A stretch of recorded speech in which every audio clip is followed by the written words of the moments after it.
ஆசிரியர்கள் அனைவருக்கும் வணக்கம். இந்த வீடியோவில் நம்ம என்ன பார்க்க போகிறோம்னா ஸ்பெஷல் டெட் நேற்று வந்து பார்த்தீங்கன்னா பள்ளிக்கல்வித்துறை அமைச்சர் முன்னிலையில் வந்து ஆசிரியர் சங்கங்களோட கூட்டமைப்பு தலைவர்களை வந்து கூப்பிட்டு வந்து சென்னையில் வந்து ஆலோசனை கூட்டம் வந்து பண்ணியிருக்காங்க. ஸோ அந்த ஆலோசனை கூட்டத்தில் எந்த மாதிரியான முன்மொழிவுகள் வந்து கொடுத்துருக்காங்க ஆசிரியர்கள் சார்பாக அப்படின்றத நம்ம பார்க்க போகிறோம். ஸோ இந்த ஆலோசனை கூட்டத்தில் வந்து எந்த மாதிரியான முடிவுகள் எடுத்தாங்க அப்படின்னு நமக்கு தெரியாது. பட் ஆலோசனை பண்ணியிருக்காங்க, அதுக்கப்புறம் தான் முடிவு பண்ணுவாங்க, ரைட்டா? சரி, இந்த ஆலோசனை கூட்டத்தில் என்னென்ன பரிந்துரைகள் வந்து ஆசிரியர்கள் சார்பாக அந்த சங்கங்கள் சார்பாக கொடுத்தாங்க அப்படின்றத நான் ஷார்ட்டாக சொல்லிடுறேன். ஏன்னா நிறைய இருக்குது. அது ஆக்சுவலாக எனக்கே வந்து ஒரு 3 PDF கிடச்சிருக்கு. ஸோ அந்த 3 PDFல நிறைய விதமான பாயிண்ட் சொல்லியிருக்காங்க. பட் நான் வந்து ஒரு சில இம்பார்ட்டன்ட் விஷயங்கள் மட்டும் உங்ககிட்ட வந்து நான் ஷேர் பண்ணியிருக்கேன், ரைட்டா? ஸோ அதேமாதிரி இந்த வீடியோ கிளிக் பண்ணி பார்க்கக்கூடிய அரசு பணியில் இல்லாமல் இப்போ நம்ம நவம்பர் 15-16 எக்ஸாம் எழுதிருப்பீங்க இல்லையா? ஸோ நீங்கள் அதாவது நீங்கன்னா நாம் என்ன பண்ணலாம் அப்படின்னா, ஸோ நாமளும் வந்து இந்த மார்க்கை வந்து ரெடியூஸ் பண்ணுறது, அந்த எலிஜிபிலிட்டி மார்க்கை வந்து எலிஜிபிலிட்டி மார்க் வந்து கம்மி பண்ணுறதுக்கு வந்து நாமளும் வந்து ரிக்வஸ்ட் பண்ணலாம், ரைட்டா? யூடியூப்பில் வீடியோ மட்டும் போட்டால் போதாது, சோசியல் மீடியாவில் ஏதாவது ட்ரெண்ட் பண்ணணும். ஒரு சார் வந்து சொன்னார், நாளைக்கு சண்டே ட்விட்டரில் வந்து எக்ஸ்தலத்தில் வந்து நம்ம ட்ரெண்டிங் பண்ணலாம் சார், நம்ம வந்து போஸ்ட் போடலாம் டேக் பண்ணி அப்படின்னு சொன்னார். ஸோ இந்த வீடியோ கிளிக் பண்ணி பார்க்குறவங்க அரசு பணியில் இல்லாமல் நீங்கள் நார்மல் டெட்டு நவம்பர் 15-16 எழுதியிருந்தீங்க அப்படின்னா, ஸோ நீங்கள் வந்து நாளைக்கு எக்ஸ்தலத்தில் வந்து கொஞ்சம் சோசியல் மீடியாவில் வந்து ட்ரெண்டிங் பண்ணுங்கள். நம்ம டெலிகிராம் சேனலில் ஜாயின் பண்ணிக்கோங்க. அதுக்கான டேக் என்ன, அது எப்படி அந்த போஸ்ட் பண்ணுறது, அது அந்த மாதிரியான விஷயங்கள்லாம் உங்களுக்கு வந்து நான் சொல்கிறேன், ரைட்டா? இது வந்து சோசியல் மீடியாவில் வந்து ட்ரெண்டிங் பண்ணாலே வந்து அவங்களுக்கு போய் சேரும் அப்படின்னு சொல்ல முடியாது, ரைட்டா? அது நம்ம சேனலை ஃபாலோ பண்ணுறவங்க ஆசிரியர் நிறைய பேருக்கு வந்து அரசியல் தலைவர்களோட லிங்க்லாம் இருக்கும், ரைட்டா? ஸோ அந்த மாதிரி இருந்துச்சு அப்படின்னா நீங்கள் எதிர்கட்சியாக இருந்தாலும் சரி, ஆளுங்கட்சியாக இருந்தாலும் சரி, அது பெரிய கட்சி சின்ன கட்சி எந்த கட்சியாக இருந்தாலும் சொல்லி அவங்கக்கிட்ட நம்மளுடைய கோரிக்கையை வந்து ஒரு அறிக்கையாக பப்ளிஷ் பண்ண சொல்லி நம்ம ரெக்வஸ்ட் பண்ணோம். ஏன்னா நாம் யூடியூப்பில் வீடியோ போடுறது, தனி மனிதனாக ஒரு போஸ்ட் போடுறது, ஒரு மெசேஜ் பண்ணுறதுனால வந்து அது ஸ்ப்ரெட் ஆகாது.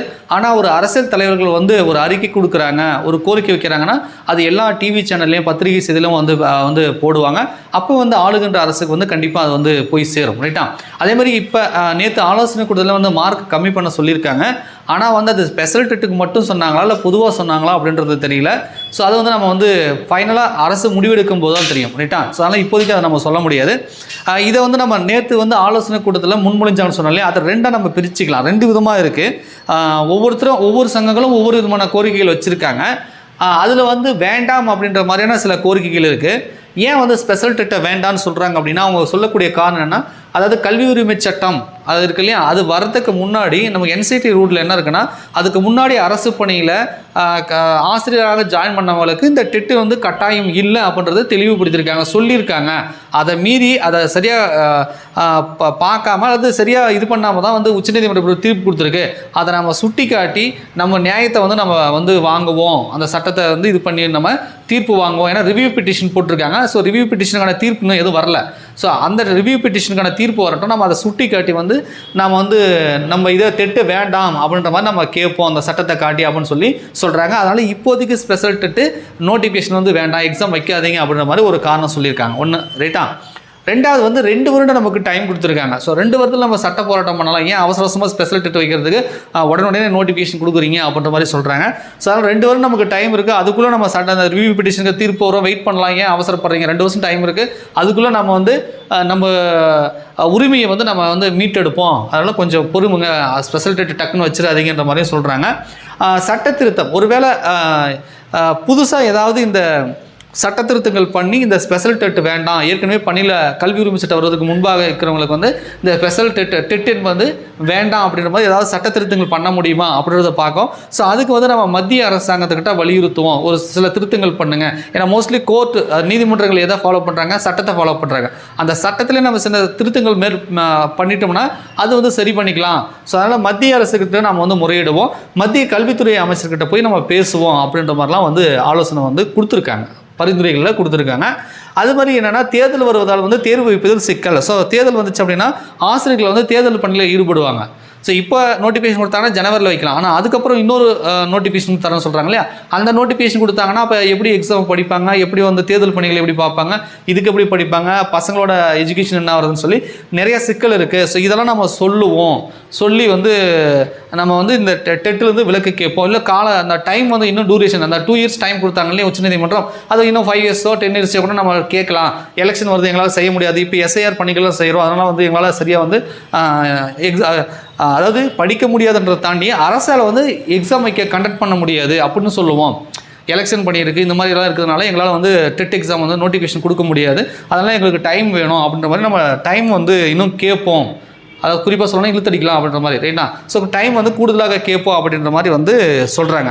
ஸோ இது எல்லாம் வந்து நம்மளுடைய உரிமையை நம்ம மீட்டெடுப்போம், சட்ட ரீதியாக நம்ம சந்திக்கலாம், ரிவ்யூ பெட்டிஷன் போட்டிருக்கோம், நம்ம வந்து நம்மளுடைய நியாயத்தை வந்து எடுத்துரைப்போம் அப்படின்ற மாதிரி சொல்லி இதை வேண்டாம் அப்படின்ற மாதிரி சொல்கிறாங்க, ரைட்டா? ஒருவேளை சட்ட சிக்கல் இருக்குது வச்சு தான் ஆகணும் அப்படின்னு ஒரு கட்டாயம் வருது அப்படின்னா வைக்கிறது தான் இந்த மாதிரி வைங்க. எந்த மாதிரி அப்படின்னா ரிவ்யூ பெட்டிஷன் தீர்ப்பு வரட்டும், வெயிட் பண்ணுங்கள், உடனே நோட்டிஃபிகேஷன் கொடுக்குறீங்க. ரிவ்யூ பெட்டிஷன் நம்ம எல்லோரும் போட்டிருக்கோம், நிறைய மாநிலங்கள் சேர்ந்து போட்டிருக்கிறோம், அதுக்கான தீர்ப்பு வரட்டும், தீர்ப்பில் நமக்கு ஏதாவது கூடுதல் அவகாசம் கொடுத்துருக்காங்களா இல்லை விலக்கு கொடுக்குறாங்களான்னு பார்த்துட்டு அதுக்கப்புறமா ஸ்பெஷல் டெட்டை வச்சுக்கலாம், அதனால் கொஞ்சம் பொறுமையாக இருங்கன்றது சொல்கிறாங்க. இன்னொன்று டெட்டு ரிசல்ட் வரட்டும். இப்போ நவம்பர் 15-14 எக்ஸாம் நடந்தது இல்லையா? ஸோ அதில் கிட்டத்தட்ட ஒரு 50% ஏற்கனவே அரசு பணியில் இருக்கக்கூடிய ஆசிரியர்கள் வந்து இப்போ இந்த உச்சநீதிமன்ற தீர்ப்புக்கு அப்புறம் தான் நோட்டிஃபிகேஷன் வந்தது. ஸோ அவசரமாக வந்து அவங்களும் வந்து அட்டன் பண்ணி எழுதியிருக்காங்க. 50% மேலே வந்து இந்த நவம்பர் 15-16 எக்ஸாம் வந்து அட்டன் பண்ணியிருக்கிறதுனால அவங்க மேபி பாஸ் ஆகலாம், ரைட்டா? அப்போ பாஸ் ஆகுறாங்களா இல்லையான்னு தெரியாமலே முன்னாடியே நீங்கள் ரிசல்ட் கொடுக்கறதுக்கு முன்னாடியே இப்போ நோட்டிஃபிகேஷன் கொடுத்தா இதுக்கு ஒரு 600 ரூபா அப்ளை பண்ணி இதுக்கு உட்காந்து படிக்கணும். அதனால் இப்போ நடந்து முடிந்த நவம்பரில் நடந்த அந்த 15 நடந்த டெட்டுக்கான ரிசல்ட் கொடுத்ததுக்கு அப்புறமா ஸ்பெஷல் டெட்டுக்கான நோட்டிஃபிகேஷன் கொடுங்க. அப்போ ஒருவேளை இதில் பாஸ் பண்ணிட்டாங்க அப்படின்னா அவங்க மீண்டும் ஸ்பெஷல் டெட்டு வந்து எழுத வேண்டிய அவசியம் இல்லை, அப்ளை பண்ண வேண்டிய அவசியம் இல்லை, இந்த சர்டிஃபிகேட்டே போதுமானது. ஸோ அதனால் வெயிட் பண்ணுங்கன்றாங்க.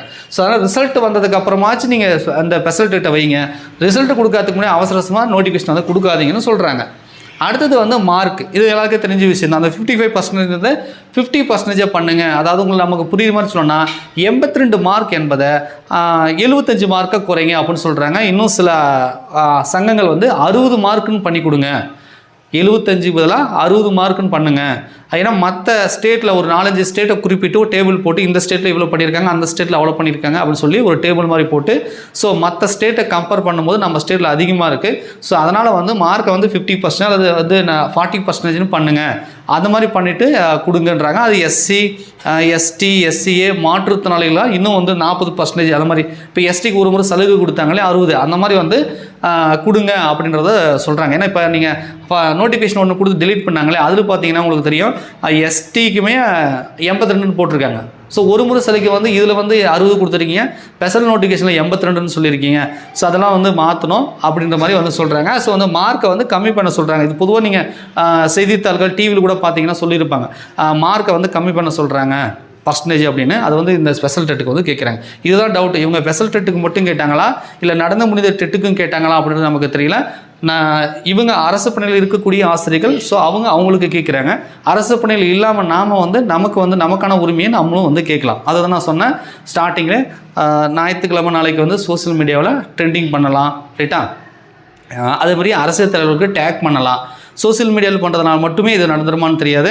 முதலமைச்சர் தனிப்பிரிவுக்கு விண்ணப்பம் போடுறது, அரசியல் தலைவர்களுக்கு வந்து மனு கொடுத்து அவங்கள வந்து அறிக்கை விட சொல்கிறது, அவங்கள பேச வைக்கிறது, எதிர்க்கட்சி தலைவராக இருக்கக்கூடிய அவருக்கு வந்து பெட்டிஷன் கொடுறது, ஆளுங்கட்சியில் கூட உங்களுக்கு இப்போ நம்ம வீடியோ பார்க்குறவங்க வந்து செயலாளர், பொருளாளர்னு அந்த இப்போ ஆளுகின்ற அரசில் ஒரு அரசியல் கட்சி தலைவர்கள் இருப்பாங்களே அவங்கக்கிட்ட சொல்லி அரசுக்கு வந்து இதை தெரியப்படுத்துறது, இந்த செய்தியை வந்து அவங்களுக்கு போய் சேரணும். ஸோ அந்த மாதிரி வந்து செய்யலாம் அப்படின்றத சொல்கிறாங்க. கண்டிப்பாக நீங்களும் முயற்சி பண்ணுங்கள், ஓகேங்களா?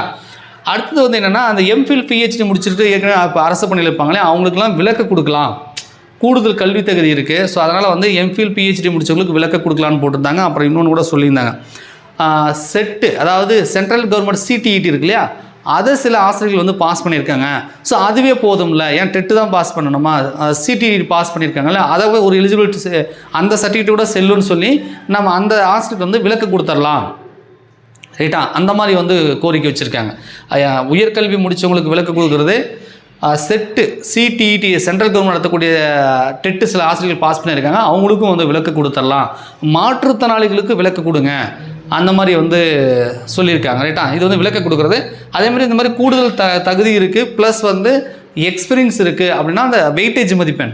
நான் ஏற்கனவே ஒரு சிலபஸ் வந்து பரிந்துரை தகவல் கிடைச்சது ஒரு வீடியோ போட்டிருப்பேன், அது தெரியும். வெயிட்டேஜ் மதிப்பெண் கேட்டிருக்காங்க. எக்ஸ்பீரியன்ஸ் 30 வருஷம் வந்து ஜாப்பில் இருக்காங்கன்னா அவங்களுக்கு ஒரு 5 மார்க் 10 மார்க்னு வெயிட்டேஜ் மதிப்பெண் கொடுங்க. அந்த மாதிரி வெயிட்டேஜ் மதிப்பெண் கேட்குறது, விளக்க கேட்குறது, இந்த மாதிரிலாம் கேட்டிருக்காங்க. இன்னொன்று நீங்கள் நோட்டிஃபிகேஷனில் நான் சொல்லியிருப்பேன், மேக்ஸிமம் மார்க் வந்து 150 கொஸ்டினுக்கு 150 மார்க் தான் கொடுக்கணும். ஆனால் 100 மார்க்னு போட்டிருந்தாங்க இல்லையா, அதுதான் அது. ஸோ டோட்டல் மார்க் வந்து எங்களுக்கு 150 வேணாம், டோட்டல் மார்க் வந்து 100 கன்வெர்ட் பண்ணுங்க. 100க்கு இந்த 40 மார்க் 50 மார்க் எடுத்தால் பாஸ், அந்த மாதிரி வந்து கொடுங்கன்னு சொல்கிறாங்க. 150 வைக்கிறதா இருந்தால் இப்போ நமக்கு 60 கொஸ்டின் வருது இல்லையா மேஜர், அந்த மாதிரி இல்லாமல் 90 கொஸ்டின் மேஜர் கொடுங்க. தமிழ்னா தமிழே ஒரு 90 கொஸ்டின், சயின்ஸில் மட்டுமே 90 கொஸ்டின், மேக்ஸில் மட்டுமே 90 கொஸ்டின். ஸோ அந்தந்த ஆசிரியர்களுக்கு அவங்களுடைய மேஜரில் ஃபோக்கஸ் பண்ணி கொடுங்க. இந்த சைக்காலஜிலாம் 30 கொஸ்டின் வேண்டாம், அது ஒரு 10 கொஸ்டின் 20 கொஸ்டினாக கொடுங்க. சைக்காலஜிக்கு நோட்ஸ் நீங்களே கொடுத்துடுங்க, புக்கை நீங்களே ரெடி பண்ணி அரசே வந்து ரெடி பண்ணி சைக்காலஜி இதை மட்டும் படித்தா போதும்னு சொல்லி அரசே வந்து இந்த டீச்சர்களுக்கு வந்து ட்ரைனிங் கொடுக்குறாங்க இல்லையா. ஆக்சுவலாக வந்து இந்த ஸ்பெஷல் டெட்டுக்கு வந்து ட்ரைனிங் ஆன்லைன் கிளாஸ்லாம் வந்து அரசே செய்யுது. அப்படி ட்ரைனிங் கொடுக்கும் பொழுது, கிளாஸ் எடுக்கும் பொழுது நீங்களே மெட்டீரியல் புக்கெலாம் கொடுத்துருங்க.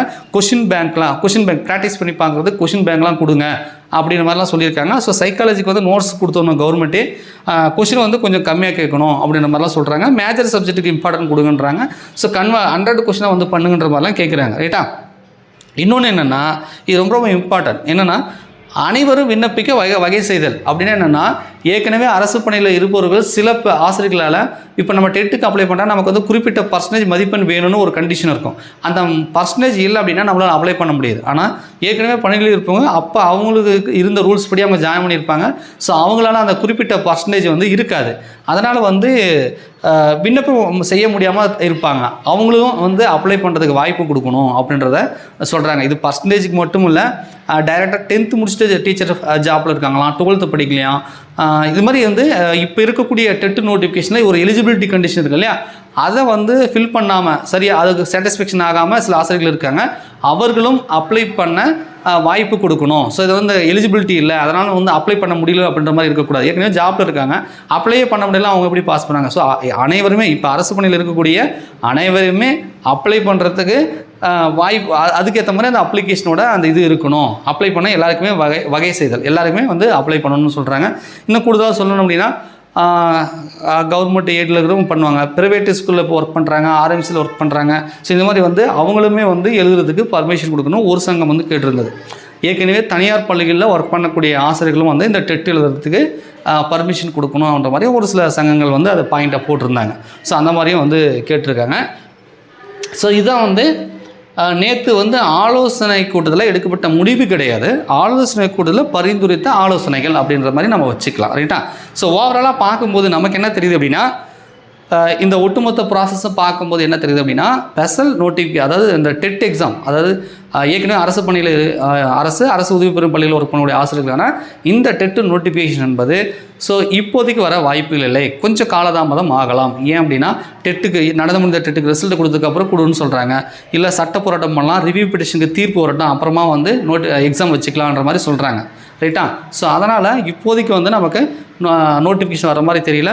இந்த மாதிரி பரிந்துரைகள்லாம் இவங்க கொடுத்துருக்காங்க. இந்த பரிந்துரைகளை என்ன அரசு வந்து எடுத்துகிட்டு அதை எப்படி எதை தான் வந்து அவங்க அக்செப்ட் பண்ணிக்கிறாங்க, எப்படி நம்ம நோட்டிஃபிகேஷன் கொடுக்குறாங்கன்றதை நம்ம பொறுத்துன்னு தான் பார்க்கணும். ரைட்டா? ஸோ முடிவாக எதுவும் இல்லை. பட் அரசு தரப்பில் கல்வி அமைச்சர் பேசுகிறது என்னென்னா, வழக்கம் போல் ஒன்று தான், அது ஏற்கனவே பள்ளியில் பணியாற்றி கொண்டிருக்கக்கூடிய அரசு உதவி பெறும் பள்ளியில் இருக்கக்கூடிய ஆசிரியர்கள் ஒருத்தர் கூட பாதிக்காத மாதிரி இந்த அரசாங்கம் உங்களுக்கு வந்து துணையாக இருக்கும், நாங்கள் அந்த மாதிரி பார்த்துக்குவோம் அப்படின்ற மாதிரி வாக்குறுதி கொடுத்துருக்காங்க. அது மாதிரி மத்திய அமைச்சர் போய் பார்க்கலாம், பேசலாம், கேட்கலாம், ரிவ்யூ பெட்டிஷன் தீர்ப்பு வரட்டுன்ற மாதிரி. ஸோ ஆசிரியர்களுக்கு நாங்கள் உங்களுக்கு துணையாக இருப்போம், பயப்படாதீங்க அப்படின்ற மாதிரி சொல்லியிருக்காங்க. பட் இதை வந்து ஒரு ஆலோசனை கூட்டம், இதில் என்ன முடிவு எடுத்து அதுக்கப்புறமா அவங்க நோட்டிஃபிகேஷன் கொடுக்குறாங்களா இல்லையா, இல்லை இதை என்ன பண்ண போகிறாங்கன்றதை நம்ம பொறுத்து தான் பார்க்கணும்.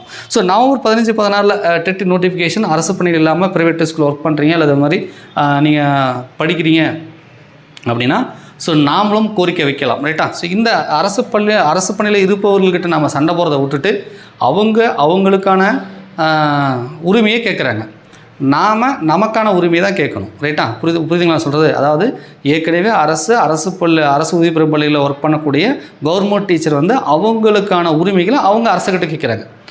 நாம் நமக்கான உரிமையை அரசுக்கிட்ட கேட்கணும். அதை விட்டுட்டு அவங்கக்கிட்ட சண்டை போட்டுட்டு இருக்கக்கூடாது. ரைட்டா? ஸோ அப்போ அரசுக்கிட்ட நம்ம என்ன மாதிரி கேட்கலாம், நாமளும் வருடத்திற்கு 2 முறை வந்து டெட் எக்ஸாம் நடத்துங்க. ஏன் வருஷத்துக்கு 3 முறை கூட கேட்கலாம். வருஷத்துக்கு 2 முறை நடத்தணுன்றது ரூலு.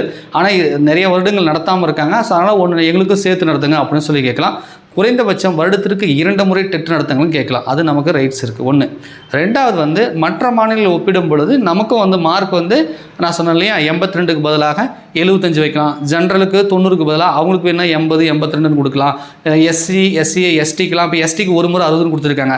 எஸ்டிக்கு மட்டும் கொடுத்தது இல்லாமல் எஸ்சி எஸ்டி மாற்றுத்திறனாளிகளுமே 60 கொடுக்கலாம். ஸோ இந்த மாதிரி வந்து மதிப்பெண்களை வந்து மற்ற மாநிலங்களுக்கு கம்பேர் பண்ணி வந்து குறைக்க வேண்டும் அப்படின்றத நாமளும் வந்து கேட்கலாம். இன்னும் இது கூட வேறு ஏதாவது இருந்தாலும் நம்மளுடைய உரிமைகளை அரசுக்கிட்ட கேட்கலாம். அவளையா ஏற்கனவே அரசு பணியில் இருக்கவங்ககிட்ட வந்து சண்டை போட்டுட்டு இருக்க வேண்டிய அவசியம் இல்லை. ரைட்டா? சரி. ஸோ இது உங்கள்கிட்ட ஷேர் பண்ணுறதுக்காக தான் இதை நாங்கள் மேக் பண்ணோம். நாளைக்கு சண்டே வீட்டில் ஃப்ரீயாக இருந்தீங்க அப்படின்னா ஸோ நீங்கள் வந்து நாளைக்கு டேக் போட்டு எக்ஸ்தலத்தில் வந்து ட்ரெண்டிங் பண்ணுங்கள். நான் டெலகிராம் சேனலில் வந்து அந்த டேக் என்ன எப்படி இது பண்ணுறதுன்றது உங்களுக்கு வந்து நான் சொல்கிறேன். ரைட்டா? அதாவது சோசியல் மீடியாவில் நல்லா புரிஞ்சுக்கோங்க. எக்ஸ்தலத்தில் ட்ரெண்டிங் ஆகும்னு சொல்ல முடியாது. ஏன்னா டிஎன்பிஎஸ்சி குரூப் 4 மற்ற விஷயங்கள் இருக்கும்போது லட்சக்கணக்கான பேர் அதுக்காக இருப்பாங்க. அது வந்து ட்ரெண்ட் பண்ணால் ட்ரெண்ட் ஆகும். ஆனால் எக்ஸ்தலத்தில் ஆசிரியர்கள் வந்து ரொம்ப கம்மியாக தான் இருப்பாங்க. இது மாதிரி போஸ்ட் பண்ணுவாங்க, இல்லை சப்போர்ட் பண்ணுவாங்கன்னு சொல்ல முடியாது. ட்ரெண்டிங் ஆகாமல் கூட போகலாம். இது ட்ரெண்டிங் ஆகுது ஆகலை அது முக்கியம் இல்லை. பட் இருந்தாலும் வந்து நம்ம டேக் பண்ணுறோம், அவங்களுக்கு அந்த செய்தி போய் செய்யணும். ஏன்னா இப்போ எலெக்ஷன் டைமுக்குறதுனால நிச்சயமாக ஹை டிவிங்கன்னு வச்சுருக்காங்க. எல்லா அரசியல் கட்சிகளுமே, எதிர்கட்சி முதற்கொண்டு ஆளுங்கட்சி முதற்கொண்டு சின்ன சின்ன கட்சிகள் முதற்கொண்டு எல்லாருமே ஹை டிவிங்கன்னு வச்சுருக்காங்க. ஸோ ஹை டிவிங் என்ன பண்ணுவாங்கன்னா, நாம் சோசியல் மீடியாவில் போடக்கூடிய போஸ்ட்டை வந்து கண்டிப்பாக அவங்க பார்ப்பாங்க. அவங்க வந்து அரசோட கவனத்துக்கு கொண்டு செல்வாங்க. அதை பற்றி பேசுகிறதுக்கும் வாய்ப்பு இருக்குது. ரைட்டா? ஸோ இது சோசியல் மீடியாவில். ஸோ சோசியல் மீடியாவில் மட்டும் செய்யாமல் முதலமைச்சர் தனிப்பிற்கு மனு கொடுக்குறது, அரசியல் கட்சி தலைவர்கள்கிட்ட பெட்டிஷன் கொடுக்குறது, ஆளுங்கட்சியில் நமக்கு தெரிஞ்ச எம்எல்ஏ எம்பி உங்களுக்கு யாராவது இருக்காங்க தெரியும் அப்படின்னா அவங்கக்கிட்ட சொல்லி அரசோட கவனத்துக்கு கொண்டு செல்வது. ஸோ இந்த மாதிரி மார்க்கை கம்மி பண்ண சொல்லி நாமளும் வந்து முயற்சி செய்யலாம். ஸோ நீங்களும் வந்து அதுக்கான முயற்சிகள் வந்து செய்யுங்க. ஓகேங்களா? உங்களுக்கு மேற்கொண்டு ஏதாவது கருத்துக்கள் இருந்தால் கமெண்ட்ஸில் கமெண்ட் பண்ணுங்கள். நன்றி, வணக்கம்.